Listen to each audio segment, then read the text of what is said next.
அண்ணாமலையுடன் சுயநலவாதிகள் தான் செல்கிறார்கள். தாமரையின் ஒரு இதழை கூட யாராலும் அசைக்க முடியாது என்று தமிழிசை சவுந்தரராஜன் தெரிவித்துள்ளார். மதுரையில் செய்தியாளர்களை சந்தித்த அவர் இவ்வாறு கூறினார். ஹார்ட் டிஸ்குகள் திருடுபோன சம்பவம் குறித்து பேசிய அவர் ஊழல்வாதிகளை காப்பாற்றுவதில் தாவேக அரசும் ஊக்கமாக இருக்கிறது என விமர்சித்தார். டாஸ்மாக் கடையை பொறுத்தவர்கள் திறந்திருக்கும் ஆனால் திறந்திருக்காது, மூடியிருக்கும் ஆனால் மூடியிருக்காது என்கின்ற குழப்ப நிலைதான் உள்ளது எனவும் தமிழிசை சவுந்தரராஜன் குற்றம் சாட்டினார்.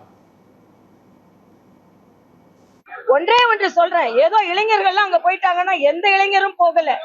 சுயநலவாதிகள் வேண்டுமென்றால் சென்றிருப்பார்கள். பொதுநலவாதிகள் யாரும் எங்கிட்ட இருந்து போகல. இதே மின்துறையில ஊழல் இல்லைன்னு சொன்னீங்க. 26 டிஸ்க் காணாம போயிடுச்சுன்னு சொன்னாங்க.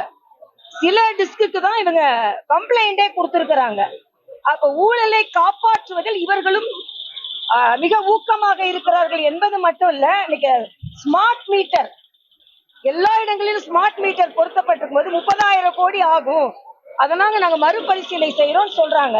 டாஸ்மாக பொறுத்த வரைக்கும் தமிழ்நாட்டுல திறந்திருக்கும் ஆனா திறந்திருக்காது, மூடி இருக்கும் ஆனா மூடல. இந்த கதை தான் இருக்குது.